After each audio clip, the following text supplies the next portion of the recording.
इस बेहद खूबसूरत सी वीडियो में एक घोड़ी जो है वो आपको मीठी गोलियां खाते हुए नज़र आएगी। पुराने दौर में कैंडीज़ को गोलियां ही कहा जाता था।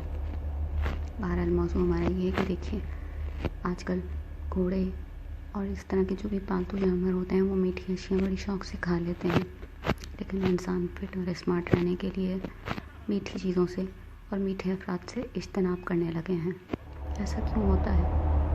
जबकि दोष मिजाज और तल्ख लोग ऐसे भी हो सकते हैं जैसे वो दिखते हैं, लेकिन ज़रूरी नहीं कि वो ऐसे हों, बल्कि कड़वी दवा की तरह अक्सर सच्चे और खरे लोग आपको सच्ची बात बता देते हैं। लेकिन हम साफ़ सुथरी सादा देही फ़िज़ा की तरह से उनसे दूर दूर रहते हैं, शायद इसलिए कि हम खुद अंदर से खरे नहीं रहे। इंसान जैसा हो वैसे ही लोगों के साथ खुश रहता है।